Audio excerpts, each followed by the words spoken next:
एक बार एक राजा शिकार के उद्देश्य से अपने काफिले के साथ किसी जंगल से गुजर रहा था। दूर दूर तक शिकार नजर नहीं आ रहा था। वो धीरे धीरे घनघोर जंगल में प्रवेश करते गए।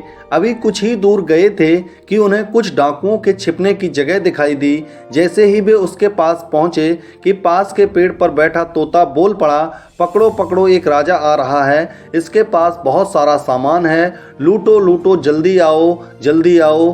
तोते की आवाज़ सुनकर सभी डाकू राजा की ओर दौड़ पड़े। डाकुओं को अपनी ओर आते देखकर राजा और उसके सैनिक दौड़कर भाग खड़े हुए। भागते भागते कोसों दूर निकल गए। सामने एक बड़ा सा पेड़ दिखाई दिया। कुछ दूर सुस्ताने के लिए उस पेड़ के पास चले गए।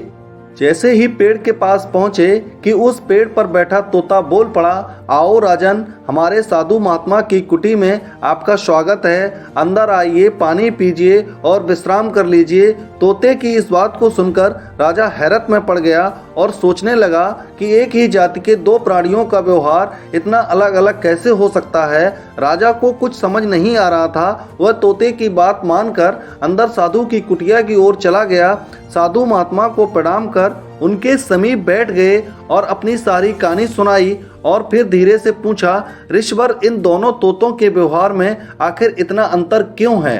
साधु महात्मा धैर्य से सारी बातें सुनी और बोले, ये कुछ नहीं राजन, वंश संगति का असर है। डाकुओं के साथ रहकर तोता भी डाकुओं की तरह व्यवहार करने लगा और उनकी ही भाषा बोलने लगा है। अर्थात जो जिस वातावरण में रहता है वह वैसा ही बन जाता है। कहने का तात्पर्य यह है कि मूर्ख भी विद्वानों के साथ रहकर विद्वान बन जाता है, और अगर विद्वान भी मूर्खों की संगति में रहता है तो उसके अंदर भी मूर्खता आ जाती है। इसलिए हमें संगति सोच समझकर करनी चाहिए।